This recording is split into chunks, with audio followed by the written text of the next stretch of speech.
All right, now we are recording.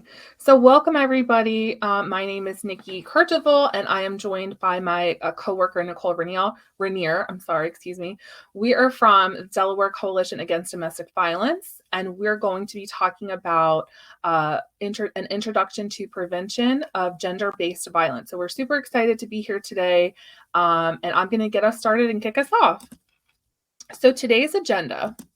So, we're going to give an overview of prevention theory. We're going to talk about different strategies to prevent intimate partner violence and sexual violence. We're going to talk about the link between economic justice and prevention. We're also going to dive into a couple of different prevention policies in the workplace and why that is important. And Nicole will talk more about that. We're going to talk about paid leave as a policy priority.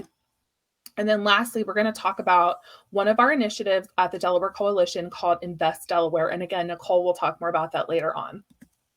So we're so happy that you can all join us. And we wanted to kick this off with a little bit of a discussion about what prevention is. So here on this slide, we have a town. We don't have a name for the town. Just think of it as your local town, wherever you're at. And as you can see, this town has some buildings in the background, has a beautiful river, and we see a factory in the background. It looks like the factory, is letting out a little steam. And if you can notice in the background, this factory is also dumping toxic waste into the river. And so this toxic waste is being dumped into the river at the factory, and it is starting to flow upstream. And it's continuing to flow upstream until it has contaminated the entire river. And then in this small town, the locals, the children, different family members love to swim in this particular river. It's been their local hangout spot for many years. Lots of family members have taken their children and their friends and so on and so forth. And so these individuals get really, really sick from all of that toxic waste being dumped into the river. And so the idea of prevention is not treating the individuals who are getting sick, right? We that is considered intervention. These folks have been swimming in the river for years. We recognize that in order to prevent the sicknesses from occurring, we have to address that factory that is dumping the toxic waste in the river to begin with. And that is prevention. So if we address that factory dumping the toxic waste into the river before we get to the individuals who are swimming into the river getting sick, we are then preventing injuries and health issues from occurring. So we apply that same concept to violence prevention. If we're able to get to the root causes and address violence before it occurs, then we can then prevent violence from happening in the first place. And so, just like I stated, prevention is stopping violence before it occurs. It's a very hard concept for a lot of folks to understand and for us to talk about because it's really hard to imagine a world without violence. We've all been conditioned and grown up in lots of different environments, and we're so used to talking about violence as it exists. But there are definitely lots of different ways that we can prevent it. So we're going to talk about that. So first, we're going to talk about what intervention is versus prevention. So intervention, as I had mentioned in that graphic of the children playing in the river, is tackling something after the violence has occurred. So, for example, when we are serving our community of folks in the field of domestic violence and sexual violence as advocates, when we are meeting with those survivors and helping them seek shelter or helping them obtain counseling, that is dealing with survivors after the violence has occurred. So that is intervention. It's very important work, but it is after violence has occurred. So it is not prevention. Like I just stated. So supporting victims and survivors, helping them get to safety, helping them get to the shelter, working with survivors is intervention. It does decrease short-term and long-term impact of trauma for the victims and survivors. So of course, it's very important work. We're helping survivors to recognize that they have been in abusive relationships, that they have been victims. We're getting them the help that they need. But it's not prevention, it's intervention. So we're intercepting, we're stepping into play to help them once the violence has already occurred.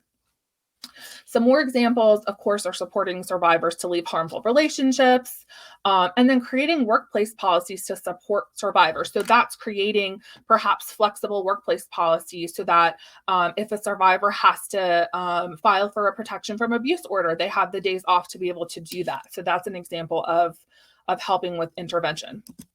So on the flip side, prevention is tackling or addressing the violence before it occurs. So this is prior to anything ever happening that is harmful to an individual.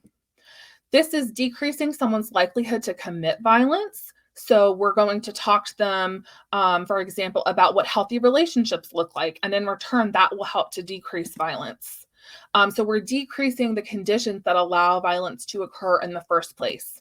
An example is creating more equitable systems, decreasing power imbalances. And that's super important because power imbalances are at the root of all of what we're talking about today.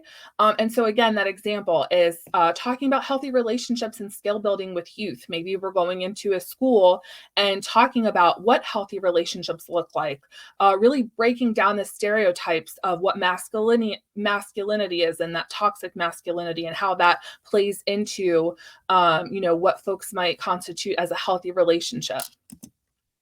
So, what are these conditions? So, again, when we're talking about the different conditions that contribute to violence and violence prevention, we're adherence to traditional gender norms. So, what does it mean to be, a man? What does it mean to be a woman? What are those gender norms that we have been, that have been built into society and that we think, are part of everyday culture?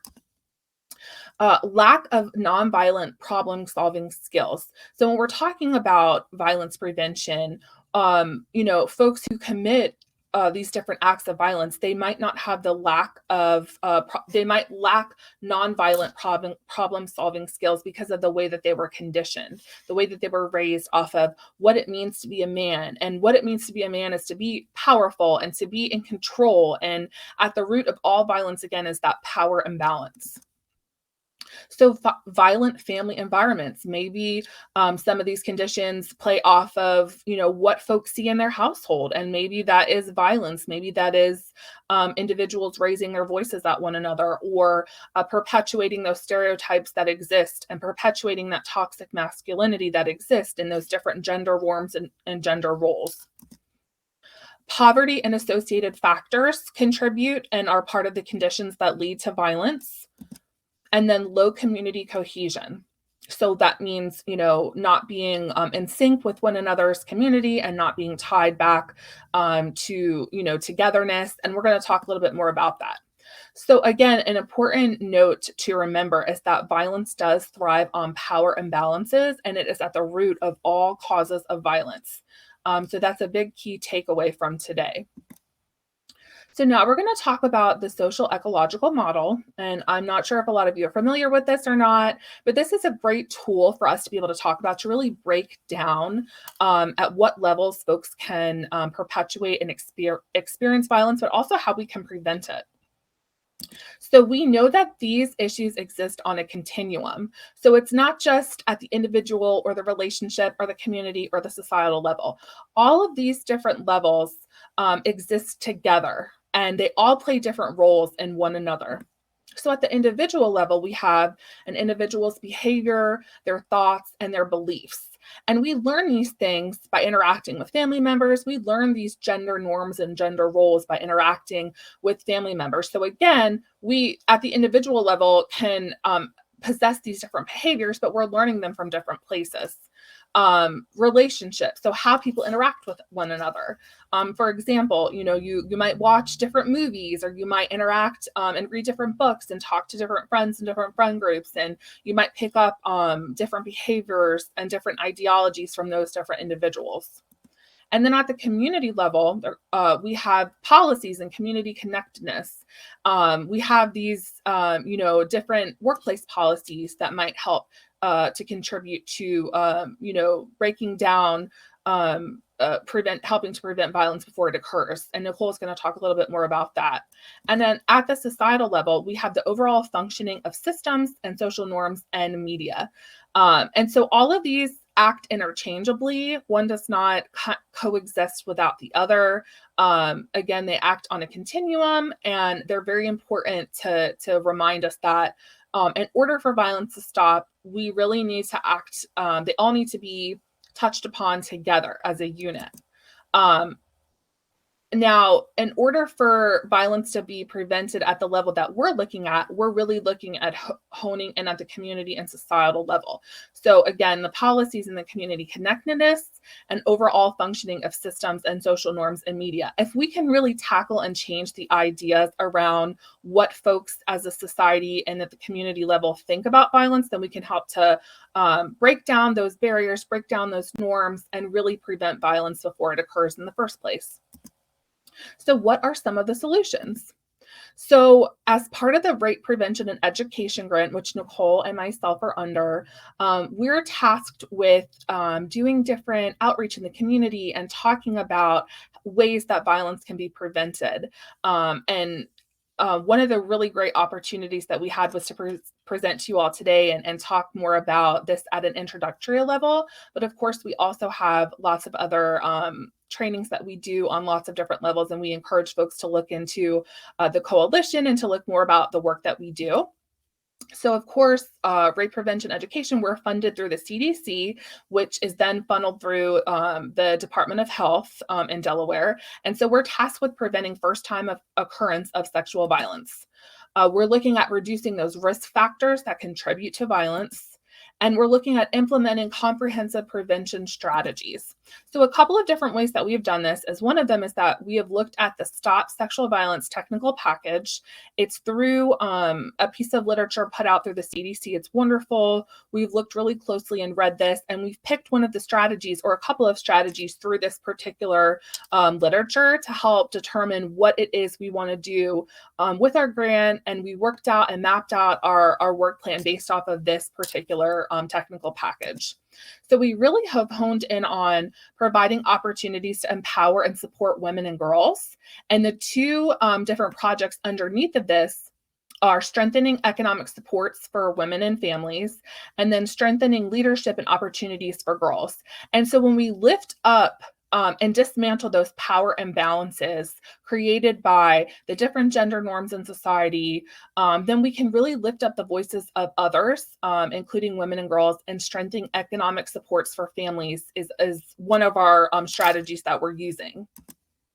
So, empowering women and girls, again, strengthening economic supports for women and families really helps us to allow to lift up those voices of young women and girls and dismantle those power imbalances that have been created by society and by gender norms. And then in turn, we're strengthening leadership opportunities for adolescent girls. And again, lifting up those voices, putting those individuals at a level where they can achieve different leadership roles and help to dismantle those power imbalances. So, economic supports for women.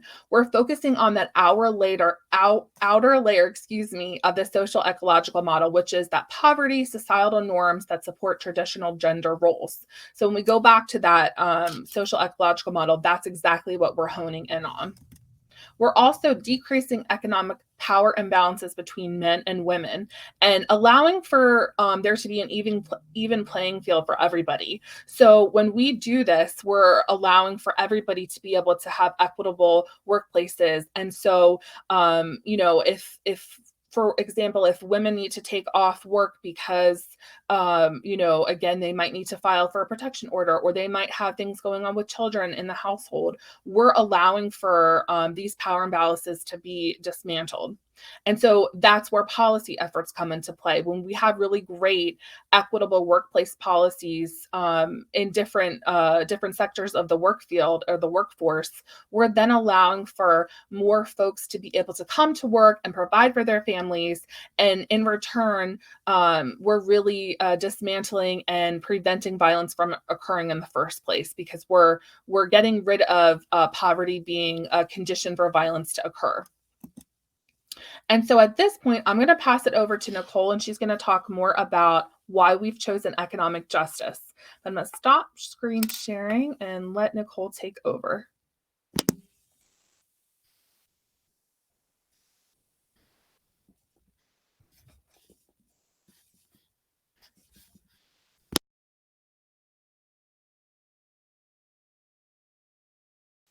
All right, thanks, Nikki. Sorry for my slight delay there. Okay. So I just want to pause for a moment too and let people know if you do have any questions, please feel free. We're going to have some time at the end for questions and answers, but there's also a section in the chat on the lower right-hand side that you can type questions in if they come up as we're going through. We're happy to address them at the end and just any questions that you may have. So please feel free to do that as we go. Okay. So as Nikki mentioned about economic justice, so why economic justice? Well, to break that down a little bit, just speaking about justice, that the definition of that is really about equitable treatment of all people, including equitable distribution of resources, which includes financial resources. Economic justice is the human right to earn a living wage in a safe work environment, and the right to be paid and receive benefits equitably, and the right to choose work that is fulfilling. Economic justice and violence, so that really that connection and link that we're making here, injustice, I should say. So when we talk about the injustice of economic stability and so forth, those barriers then create poor economic security, which increases the risk of violence. A little glitch there, we go. Okay. Which then lowers the access to resources for people. It decreases their economic security and, again, is an additional risk for violence. So economic injustice is a really important factor, as Nikki mentioned, especially from the CDC packet, of how violence occurs and why we're addressing it in this context. So economic justice and prevention, on the flip side, then decreases a lot of those barriers. It limits the, it takes away barriers to create economic security and increase the safety for people, which creates more access to resources. It increases that economic security and creates flourishing communities where people can thrive, free of violence. Okay, so the overall idea here with prevention of intimate partner violence, domestic violence, sexual violence, really, again, looking at it being derived from economic justice, but thinking about economic justice really broken down into three main buckets of government, workplaces, and financial institutions. So thinking about these three main spheres of how we can create and promote economic justice by looking at, starting with government, different policies and legislation that can be passed that promotes economic justice and increases stability financially for people. Workplaces, so policies and workplace culture, environment, and then financial institutions, different policies and programs that they can also have, for example, financial literacy and that type of thing. Today, we're focusing really on workplaces, as a way to think about policies that we can create economic justice and in turn violence prevention.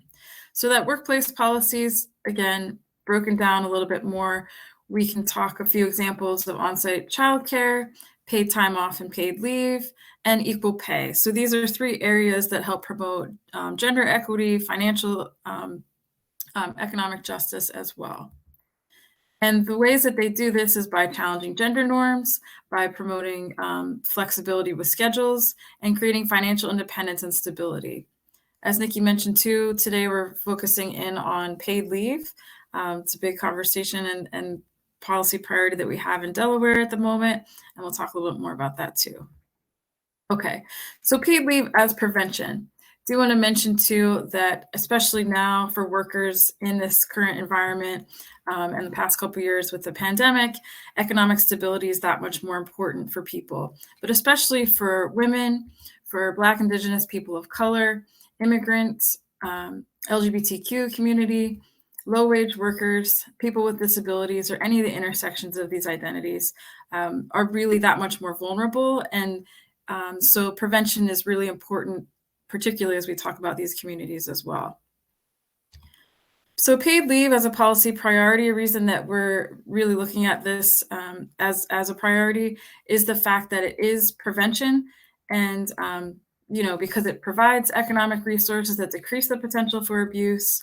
Paid leave also is prevention in order to promote economic stability, and it's proven to lower reporting of intimate partner violence, as well as, again, the economic stability that helps close the gap for vulnerable populations, particularly I just talked about in the last slide, that are at a higher risk of violence.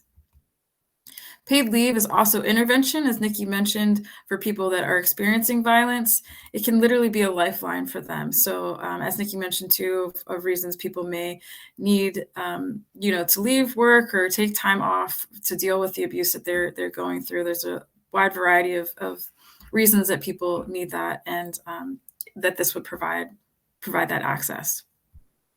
A little bit more too on that is the fact that for a lot of victim survivors, they're often faced with the question of whether they were to choose their paycheck or their safety. Without paid leave, they're really stuck in that position of the unimaginable choice to have to choose between your paycheck and your safety. There was also a study recently done about the likelihood for victim survivors to return to their abusive partner. And on average, the likelihood to return, the amount of financial resources that person had was $3,734 on average, whereas people who were unlikely return had $8,322 on average. So again, those economic supports and resources are really a big component of how this issue works and the way that people are able to escape abuse and be financially independent. Okay. Paid leave, we also want to mention as the policy priorities for even workplaces and employers. It provides employers and companies a competitive advantage to recruit new employees. It also promotes and strengthens diversity, equity, inclusion. It improves employee retention and decreases turnover rates. And it creates a better work environment overall, helps boost morale for employees and create a healthy environment and workplace. And of course, overall, this reduces the costs and saves employers money. So we wanted to really stress the fact that paid leave and as a policy priority isn't just about prevention or intervention for levels of violence, but that this also works for employers and workplaces. So it's a win-win for everyone. As Nikki mentioned too, our Invest Delaware initiative. So this is Invest Delaware stands for Integrating Nonviolence Economic Strategies Throughout Delaware. And as you can see here too, it's a work group really about collaborating with stakeholders across the state who are invested in economic justice and particularly through workplace policies that we're working on that. These are just a few of the current partners that we have. The Delaware Women's Advancement and Advocacy. We have Sexual Assault Response Center of the YWCA, the Center for the Study and Prevention of Gender-Based Violence at University of Delaware, and also Contact Lifeline. These are just a few of the partners that we currently have. We're still building that group as well. This is an initiative we started actually just about a year ago, last March. And really is dedicated to creating more economic justice in workplaces to in turn create, bolster the prevention of intimate partner violence and sexual violence. We did just want to share some of this too. This is a info sheet for the Invest Delaware group. Kind of gives a little bit more information about the group and has a logic model you can see on the right-hand side of the activities that we're working on, the short-term, intermediate, and long-term goals that we have that then in turn decrease sexual and intimate partner violence. This is another fact sheet that we created that we want to show you all to really break down, again, more of the aspects of how economic justice is violence prevention, talking about how it impacts what economic justice is, and then again, some of those policy examples that we briefly went through. So that's pretty much the overview of everything with gender-based violence prevention. And, we want to thank you all so much for your time and joining us here today. We're happy to answer any questions that you have. This is also our contact information. If you want to contact us for any reason or have questions even afterwards, please feel free to reach out to us. And yeah, we'll open it up for Q&A. Thanks.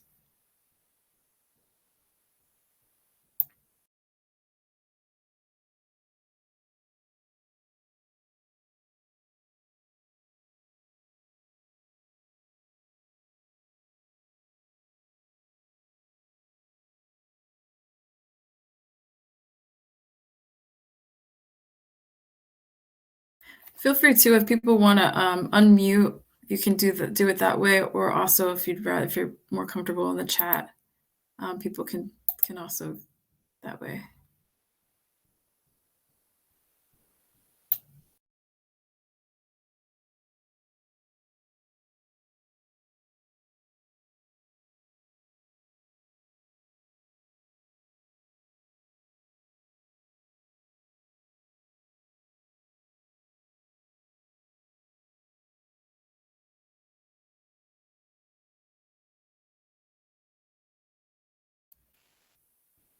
So if folks are still thinking of stuff, or maybe there's not any questions at the moment, I'll just mention there have been times we've talked about this before with different groups, questions that have came up, even for example, of why we chose paid leave as a policy priority compared to many other policies that exist, or that we could focus on. And since paid leave is such a big conversation right now, of course, nationally even, but within Delaware, Senator McBride, which I think she may be speaking to today, is, this is an issue very near and dear to her heart that she is championing in a lot of ways. And so we wanted to do a lot of, support that as much as possible and really help the momentum of that bill. And hopefully we'll see it pass. It's getting some traction, which is great. So that's a main reason why we chose paid leave as a policy priority at the moment. But again, there's many other policies that we could focus on and do want to focus on, even with our invest group. The paid leave and lactation policies are another area that we're looking to advance with that group, especially because they complement each other very well. So just to mention that too. But again, if you have any questions, please feel free. You can unmute or add it in the chat. So thanks.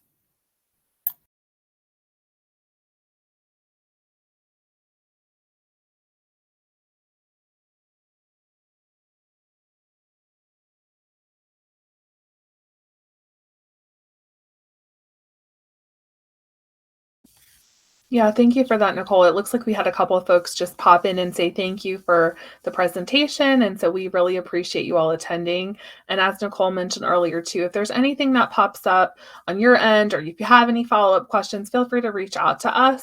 As I mentioned too, we love to collaborate with different organizations and do trainings and outreach and education. So if there's anything like that that comes to mind, feel free to reach out to either one of us, and we'd be happy to talk more about gender-based violence and violence prevention and get some trainings on the books. So thank you all again for attending.